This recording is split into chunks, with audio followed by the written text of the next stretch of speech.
Hey parents, I'm Jaz. There are 3 steps to navigating chaos. And when I say chaos, that could be, worldwide incident, or it could be someone let you down on a dinner date, somebody changing their plans and not telling you, or someone being ill or losing someone. Any interruption to our feeling of being in control, and I say feeling because we all know the truth about that, don't we? So our feeling of being in control, any form of chaos, there are always 3 stages to navigating it. All 3 stages you'll move through. And the thing about these 3 stages, you're going to go back and forth as well. So we've been in nationwide lockdown, that kind of constitutes as chaos.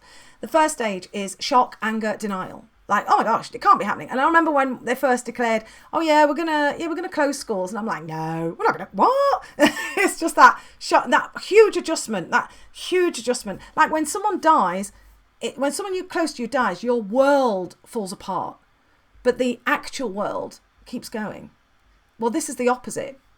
With COVID, the world stopped, but we were in momentum of doing and being, and suddenly it's like we've got to change everything. So it's a different thing. So the first stage is really going through that kind of questioning and actually a bit of anger, to be honest. It's like, I don't want this, this isn't fair. And then the next stage is where you realise you can't do anything about it, so you start keeping busyness. So we're like, right, keep calm and let's redecorate the house, doing all this stuff to do it. And that stage is fine, but if you stay in the first stage, it's kind of like you feel like a victim the whole time. In the second stage, if you stay the first part of it, it really is burnout. If you keep going and going, you are going to burn out. The next part of the second stage is sadness and resignation. And that's when, even though you've kind of said, well, this is how it's going to be, you still feel sad that you've lost something. And you kind of resign to this Groundhog Day experience. And if you stay there, it's anxiety and depression. But the last stage where there's true liberation is where there is an embedded hope, a renewed hope, and an expectation. And that requires intentionality. You've got to be intentional. You can't just Forrest Gump your way through life and, through the lockdown and think, oh, it'll all be all right when we get back to normal. We're not going back to normal. We're not going back anywhere. And normal's gone. We're going forward to something new and different.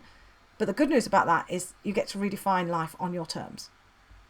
So rather than beat yourself up for feeling that you feel sad or resigned or angry or keeping on with it, these are the stages. This is what you're going to go through.